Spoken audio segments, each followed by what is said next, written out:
जय श्री राम मेरे प्यारे मित्रों। श्रीमद् भगवद गीता का आज हम 12वां अध्याय प्रारंभ कर रहे हैं। ओम श्री परमात्मने नमः। इस 12वें अध्याय में अनेक प्रकार के साधनों सहित भगवान की भक्ति का वर्णन करके भगवद भक्तों के लक्षण बतलाए गए हैं। इसका उपक्रम और उपसंहार भगवान की भक्ति में ही हुआ है। केवल 3 श्लोकों में ज्ञान के साधन का वर्णन है, वह भी भगवत भक्ति और ज्ञान योग की परस्पर तुलना करने के लिए ही है। अतएव इस अध्याय का नाम भक्ति योग रखा गया है। तो दूसरे अध्याय से लेकर 6ठे अध्याय तक भगवान ने जगह जगह निर्गुण ब्रह्म की और सगुण साकार परमेश्वर की उपासना की प्रशंसा की है। 7वें अध्याय से 11वें अध्याय तक तो विशेष रूप से सगुण साकार भगवान की उपासना का महत्व दिखलाया है।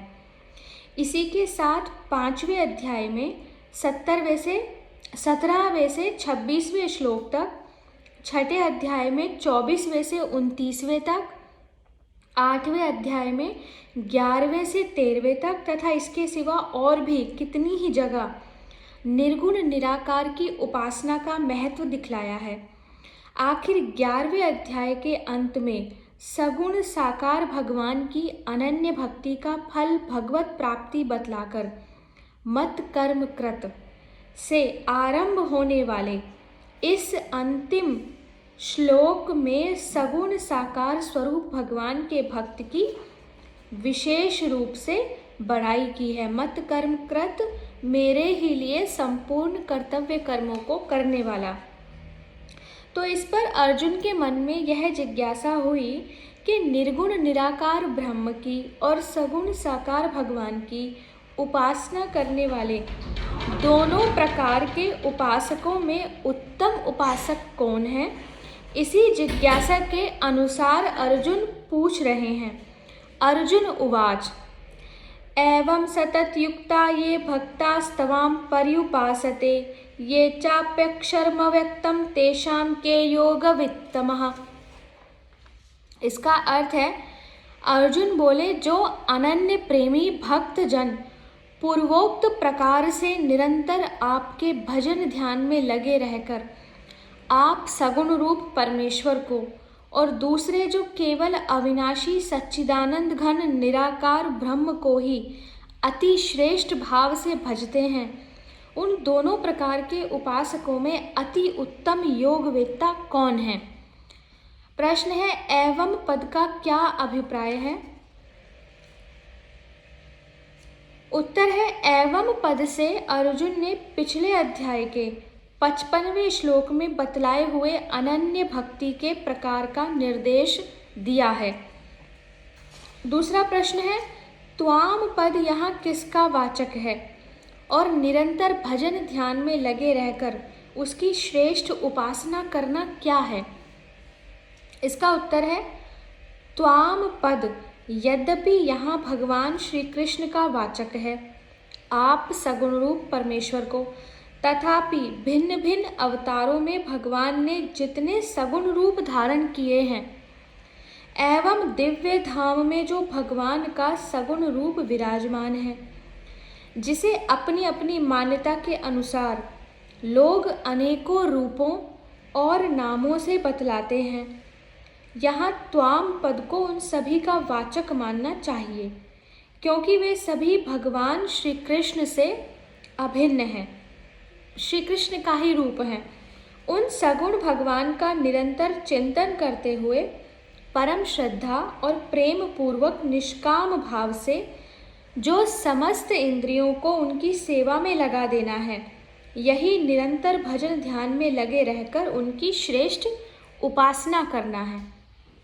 प्रश्न है, अक्षरम विशेषण के सहित अव्यक्तम पद किसका वाचक है। अक्षरम जिसका क्षय ना हो, अविनाशी, अव्यक्तम जिसे व्यक्त ना किया जा सके, निराकार ब्रह्म। अक्षरम विशेषण के सहित अव्यक्तम पद यहाँ निर्गुण निराकार सच्चिदानंद घन ब्रह्म का वाचक है।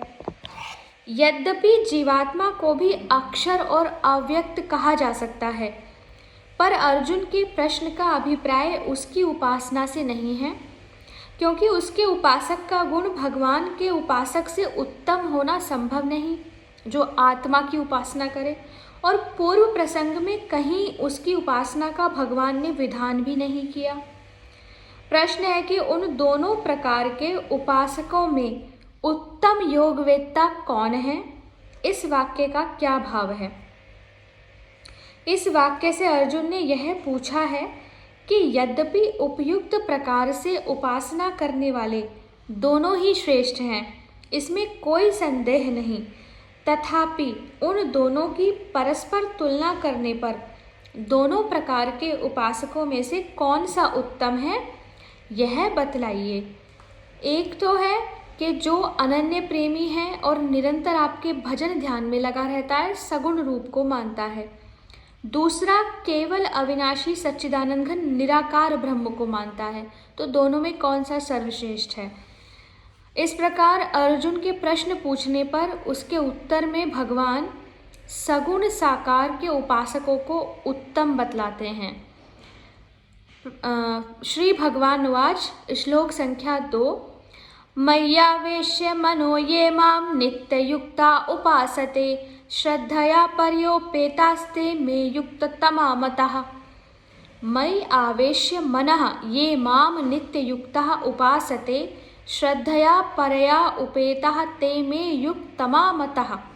श्री भगवान बोले, मुझ में मन को एकाग्र करके निरंतर मेरे भजन ध्यान में लगे हुए जो भक्तजन अतिशय श्रेष्ठ श्रद्धा से युक्त होकर मुझ सगुण रूप परमेश्वर को भजते हैं, वे मुझको योगियों में अति उत्तम योगी मान्य हैं। प्रश्न है, भगवान में मन को एकाग्र करके निरंतर उन्हीं के भजन ध्यान में लगे रहकर उनकी उपासना करना क्या है? इसका उत्तर है, गोपियों की भांति समस्त कर्म करते समय प्रेमास्पद सर्वशक्तिमान सर्व अंतर्यामी संपूर्ण गुणों के समुद्र भगवान में मन को तन्मय करके उनके गुण प्रभाव और स्वरूप का सदा सर्वदा प्रेम पूर्वक चिंतन करते रहना ही मन को एकाग्र करके निरंतर उनके ध्यान में स्थित रहते हुए उनकी उपासना करना है। प्रश्न है कि अतिशय श्रेष्ठ श्रद्धा का क्या स्वरूप है और उससे युक्त होना क्या है? उत्तर है कि भगवान की सत्ता में, उनके अवतारों में, वचनों में, उनकी शक्ति में, उनके गुण प्रभाव लीला ऐश्वर्य आदि में अत्यंत सम्मान पूर्वक जो प्रत्यक्ष से भी बढ़कर विश्वास है, वही अतिशय श्रद्धा है। और भक्त प्रहलाद की भांति सब प्रकार से भगवान पर निर्भर हो जाना ही उपयुक्त श्रद्धा से युक्त होना है। प्रश्न है, वे मुझे उत्तम योगवेत्ता मान्य है, इसका क्या भाव है? इसका उत्तर है, इस वाक्य से भगवान ने यह भाव दिखलाया है कि दोनों प्रकार के उपासकों में जो मुझ सगुण परमेश्वर के उपासक हैं, उन्हीं को मैं उत्तम योगवेत्ता मानता हूँ। श्लोक संख्या 3 से आगे के वीडियो में पढ़ेंगे। आज आमला एकादशी भी है। आप सबको एकादशी की हार्दिक शुभकामनाएं। हरे कृष्णा।